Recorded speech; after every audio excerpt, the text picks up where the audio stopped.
ஸ்ரீமதே ராமானுசாய நம. ஸ்ரீ வரவரமணியே நம. ஸ்ரீ ஸ்தலசே நம. குரவே நம. இன்று மார்கழி மாதம் 23வது நாள் திருப்பாவையர் 23வது பாட்டை நாம் இன்று அனுபவிக்கலாம்.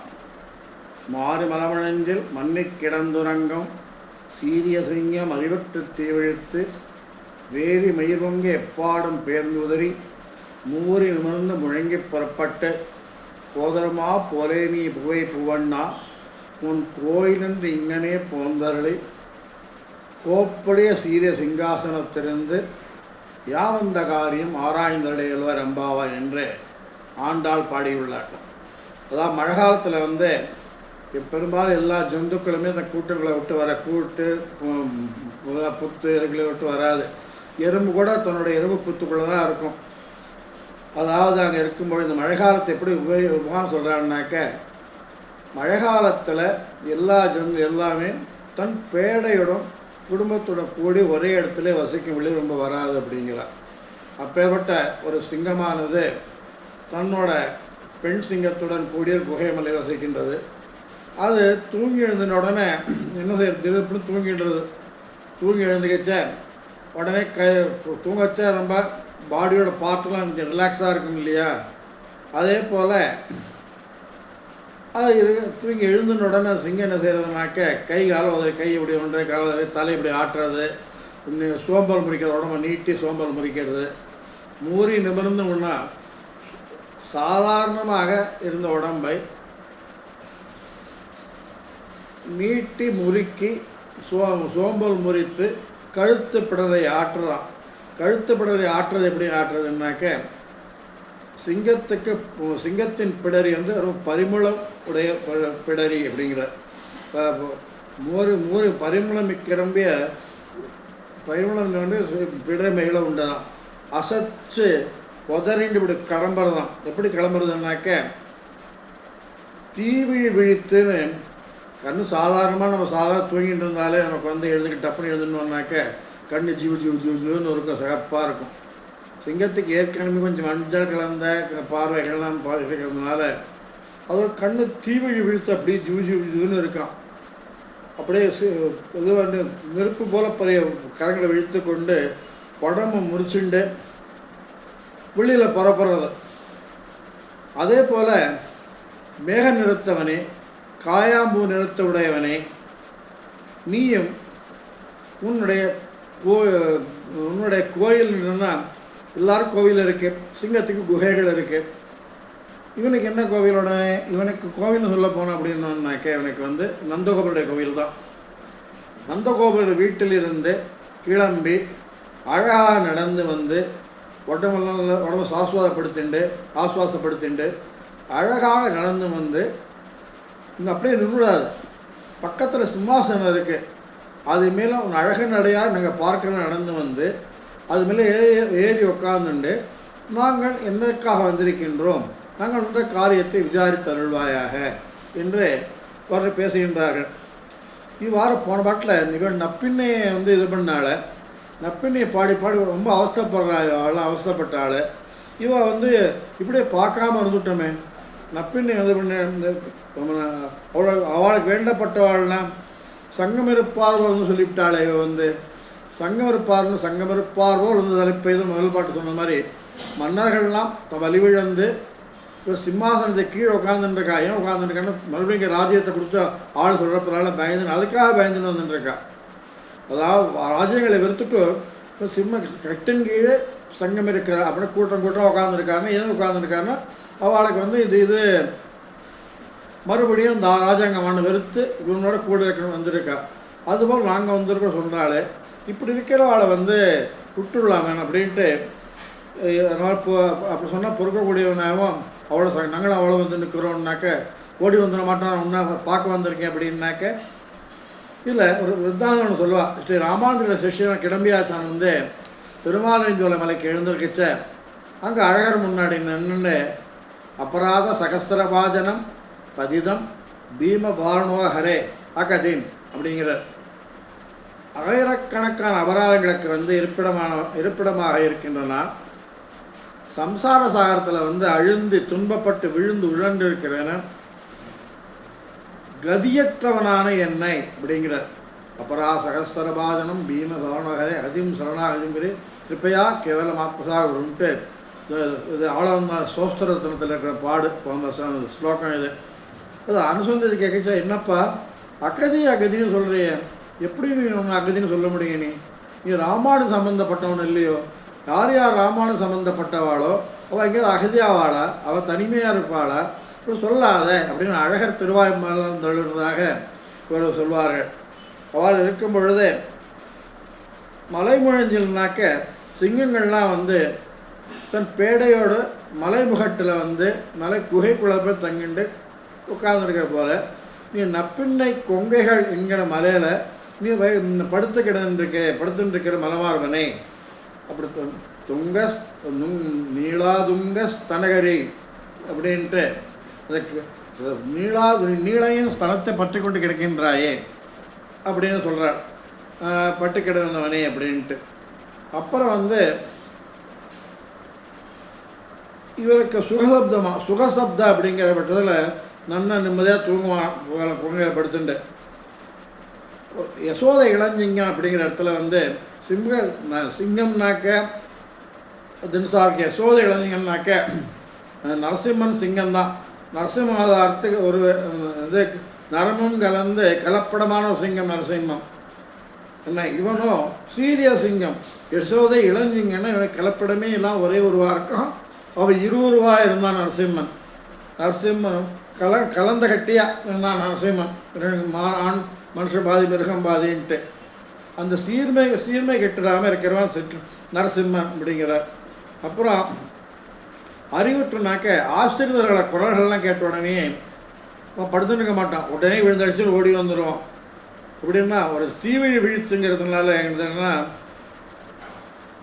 தன்னோட குட்டிகளுக்கும் தன் சொந்தக்காரர்களுக்கும் அருகே நிற்க ஒன்று அப்படி தீவிழி விழிக்கிறான். தீவிழி விழிக்கச்சே இப்படி என்ன சொல்கிறான் அப்படின்னாக்க, என்னப்பா தீவிழி விழித்து அப்படிங்கிறானே இப்படி நீ கேட்க தீவிழி விழித்துன்னு பாடுறிய, தீவிழி விழிச்சா சமாளிக்க முடியுமாங்கச்சே. அப்போ என்ன சொல்கிறாங்கன்னா, இவங்க சிங்கப்பெருமான் விழிக்கச்ச அந்த பிராட்டி பிரிய பிராட்டி தேவர்கள் இந்திரர்கள்லாம் அத்தனை நடுங்கினாலாம்.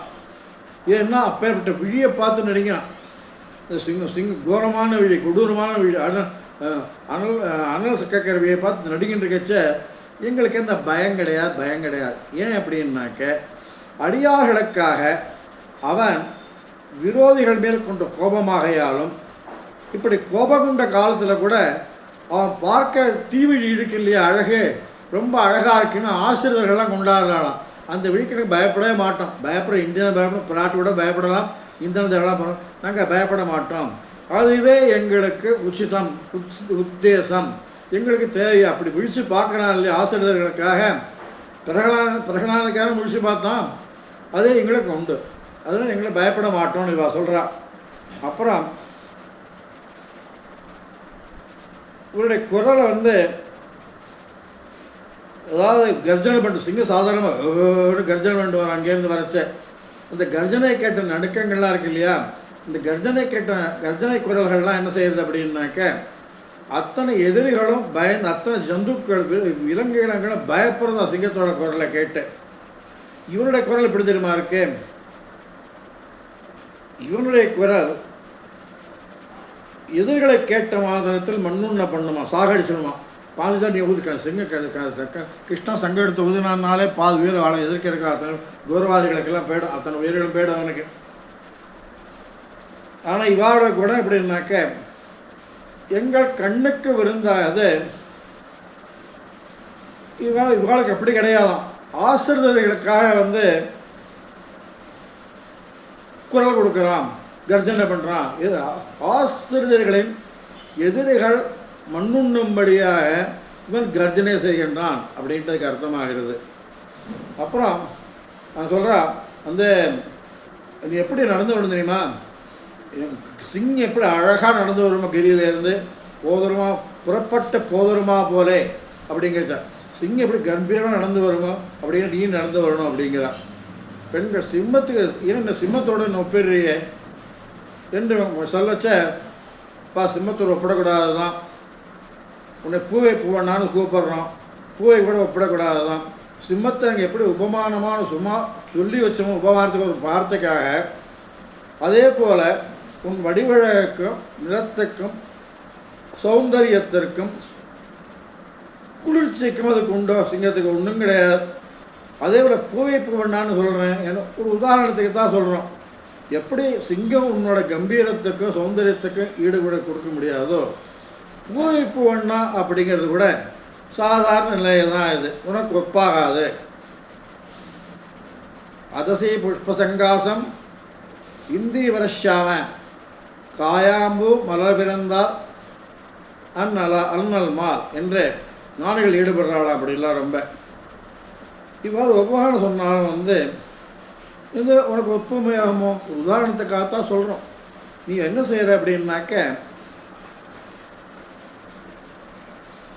நீ சாதாரணமாக போந்தள்ளினா படுக்கையில் எழுந்துரு, நப்பின்னைக்கு எழுந்துரு, சிங்கம் போல சோம்பு முறிச்சுண்டு கை காலம் உதறிண்டு கண்டால் சவந்த கண்டால் தான் பரவாயில்ல, ரொம்ப ரொம்ப கஷ்டம் மறைச்சு அழகாக நடந்து சிங்காசத்தில் உட்காது அப்படிங்கிறது என்ன சொல்கிறான்.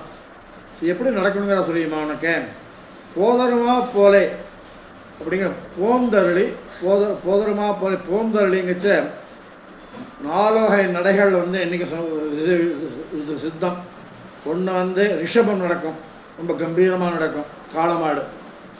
இன்னொன்று யானை கம்பீரமாக நடக்கும், அப்புறம் புலியும் கம்பீரமாக நடக்கும், அடுத்த சிங்கமும் கம்பீரமாக நடக்கும். பிறைய அடக்கம் பெருமையும் பிறர் அடக்கம் பெருமையும் தோற்றம்படி நடக்கங்கள் 4 விதமான நடைகள் நடக்கும் அழகம்.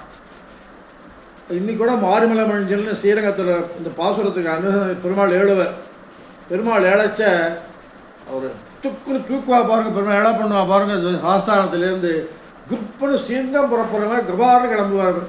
அந்த கண்கொள்ளா காட்சியெல்லாம் கண்டிப்பாக போய் சேவிக்கணும். மாரிமலை மஞ்சள் பாசுரத்து அன்னைக்கு கண்டிப்பாக முடிஞ்சால் ஸ்ரீரங்கத்தை போயிட்டு வாங்க. அவ்வாறு நடையெழுக்க வேணுமா? அதாவது வாரணம் பைய ஊறுவது போல் அப்படின்ட்டு ஆயர்பாடி கவர்ந்தன்னும் காரேறு ஏறு. அப்புறம் மாய புருஷாவர்பன கைமாவின் நடையன்ன மென்னடை அப்படின்ட்டு சிற்றாய சிங்கம் அப்படின்ட்டு சிங்கத்துக்கு இப்படி சொல்கிறான். அதாவது ராமாயணம் என்ன சொல்கிறதுன்னா, வீரர்களான ராமலக்ஷ்மணர்களை யானை சிங்கம் புலி ரிஷபம் ஆகியவை போன்ற நடையுடையவர்களாக நான் கண்டோம், நடை உடையவர்கள் என்று ராமாயணம் சொல்கிறது உங்களுக்கு. அப்புறம் கோப்படிய சீரிய சிங்காசனத்துலன்னா அதாவது உபய விபூதிக்கும் லீலா விபூதிக்கும் உள்ள கோப்படைங்கிற வார்த்தை சொல்கிறது. பாஞ்சராத்திராகம் என்ன சொல்கிறது அப்படின்னாக்க, தர்மம் அந்த கோப்படை தர்மம் எங்கே இருக்குது? கோப்படை சிங்கம் அது தர்மம் அதர்மம் ஞானம் அஜானம் வைராக்கியம் அவைராக்கியம் ஐஸ்வர்யம் அனைஸ்வரியம். இந்த 8 கால்கள் கொண்டதான் இந்த சிங்காசனம். சிங்காசனம் 4 கால் தானே அப்படின்னும். சிங்காசனம் இந்த 8 கால் அப்படின்னாக்க இவன் லீலா உபயவிபூதிக்கு தலைவன். இவன் அவ்வாறு இருக்கும் பொழுதே உபயவிபூதிக்கு நல்ல விஷயங்கள்லாம் 4 கால் எப்படிங்கிறீங்களா? உபயவிபூதிக்கு இது பண்ணச்ச இந்த விபூதிக்கு நீலா நித்திய விபூதிக்கு தர்மங்கிற கால், அப்புறம் ஞானங்கிற ஒரு கால், வைராக்கியங்கிற ஒரு கால், ஐஸ்வர்யங்கிற கால், 4 கால் ஆகிடுது. உபயவிபூதி லீலா விபூதிக்கு ஒரு 4 கால் வேணுமோனோ அது எப்படி இருக்குன்னாக்க அதர்மம் அஜானம் அவைராக்கியம் அனைஸ்வரியம். இது ஒன்றுக்கு ஒன்று எதிர்தட்டு. தர்மம்னா அதர்மம், ஞானம்னா அஜானம், வைராக்கியம்னா அவைராக்கியம், ஐஸ்வர்யம்னா அனைஸ்வரியம். ஒன்றுக்கு ஒன்று எதிர்தட்டாக இருக்கிறதுனால 8 காலோட சிறிய சிங்காசனம் எழுந்தலிருந்து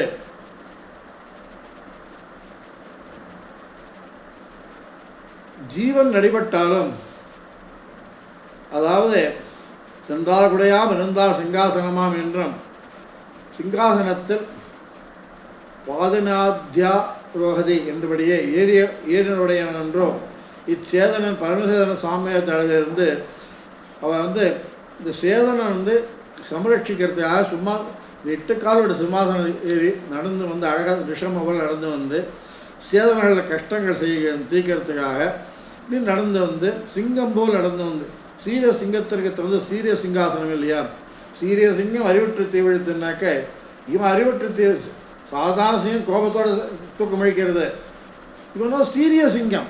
இந்த சீரிய சிங்கம் என்ன செய்யலாம் அப்படின்னாக்க இவன் அறிவற்று தீவிழிச்சாலும் அது ஆஸ்திரத்துக்காக செய்கிறது. சீரிய சாதாரண சிங்கம் குகைக்குள்ளே உட்காந்துருக்கு, மலை பாறைமையிலே உட்காந்துருக்கும்.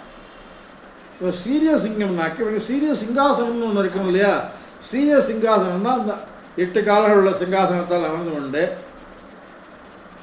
எங்களை தடங்கொள் தாமரைக்கண் விழித்து நீ எழுந்து உன் தாமரை கையில் நீயும் இடங்கொள் என்றும் மூவலகம் தொழை இருந்தாய் என்று நம்மாழ்வார் போல ஆசைப்படணுமா. நம்ம யாவந்தங்கிறத நீ இருக்கிற இடத்துக்கு நாங்கள் ஆற்றா மாதிரி வந்துட்டோம். நீ வர அதாவது நீ வரணும் எங்களை தேடி, நீ வரல எங்களை ஆற்றாமல் தக்க உட்கார முடியல, நிற்க முடியலை, எங்களை ஆற்றாமையால் தேடி வரும்படியான காரியம் வந்து வரும்படியான காரியங்களை செய்து கொடுக்க வேண்டும் அப்படி என்ன கேட்குறான். இந்த பாட்டுக்கு என்ன காரியங்கள் வந்தா அப்படிங்கிறது வந்து பின்னாடி வரக்கூடிய சித்தஞ்சகாலையில் வந்து இந்த பாட்டை இவங்க இந்த காரியத்திற்காக நாங்கள் வந்தோம் அப்படின்னு இப்போ சொன்ன காரியங்களை சொல்கிறா. இவர்கள் வந்து நாட்டில் பிறந்து படாத விட்டதுக்கு மேலே இவாளாம் பாடுபட்டார்களே, ஒருவர் எழுப்போது வாசல் என்ன சொன்ன கிருஷ்ணன் அடிச்சுருக்கான். நாட்டில் பிறந்து படாதனப்பட்ட மனுஷருக்கான கற்பாராமபிரான எல்லார் மற்றும் கற்பாரம் பாசுரத்தில் படாதனப்பட்டு நாட்டில் பிறந்து படாதனப்பட்டு மனுஷருக்கா அப்படின்ட்டு நம்மாழ்வார் அருள் செய்கிறார். இந்த ஒருவர் எப்படி பாடுபட்டிருக்கா பாரு. இவெல்லாம் வந்து நாட்டில் பிறந்து நம்ம பட்டத்துக்கு மேலே நம்ம கஷ்டப்பட்டிருக்கோம் இல்லையா, எவ்வளோ கஷ்டப்பட்டிருக்கோம். இந்த கஷ்டத்துக்கு மேலே இவாளும் கஷ்டப்பட்டிருக்காள். ஒருவர் எழுப்புவது கோவில் வாசல் காப்பான் நந்தகோபாலம் காவல் வந்து நிற்கிறது, நாயகனா நின்று அந்த கோயில் காப்பானுங்கிற வந்து அவள் எழுப்புறது. அப்புறம் ஐயரை எழுப்புவது பெருமாள், ஐயர் இவர் நந்தகோபன் எழுப்புறது, ஐயனை பெருமாள் நந்தகோபன் ஐயரை எழுப்புவது. அப்புறம் ஆட்சியான யசோதை எழுப்புவது.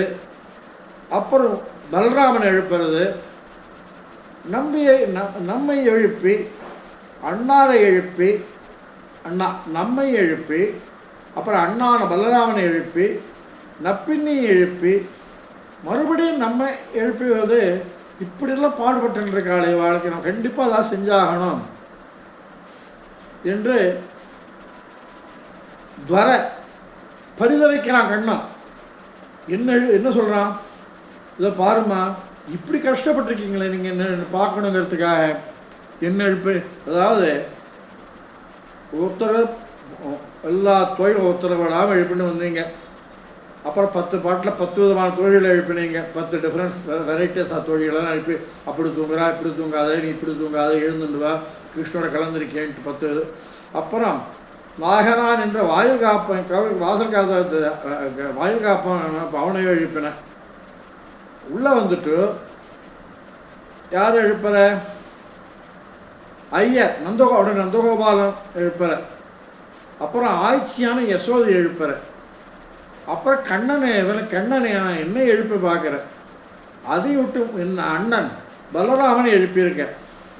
இவ்வாறு இதை முடிச்சுட்டு நப்பின்னிட்டு மறுபடியும் போகிற. இப்போ மறுபடியும் அப்படி போய் இவ்வளோ பாடுபட்டிருக்கீங்களே, மனசு இது பண்ணி பேதளித்து மனசில் வந்து பச்சதாமம் பொங்க பாடுபடுறதுக்காக நம்ம இருந்தோமே என்று நினைத்து, பெண்காள் நீங்கள் என்ன பாடுபட்டீர்கள், என்ன பாடுபட்டு அடையப்பா இதுக்காக இவ்வளோ கஷ்டப்பட்டிருக்கீங்க பாரு. இவ்வளோ பேரும் ஒருத்தர் மாற்றி எழுப்பி 23 நாள்லையும் எழுப்பிண்டே இருக்கீங்க. ஒருத்தர் இவ்வளோ கஷ்டப்பட்டு இருக்கீங்க அப்படின்ட்டு கண்டிப்பாக நாம் இவர்கள் கோரிக்கையை நாம் விசாரித்தள்ள வேணும் என்று கண்ணன் தீர்மானித்தான். இத்துடன் 23வது பாட்டான மாரிமலமஞ்சள் பாட்டு நிறைவு பெறுகிறது.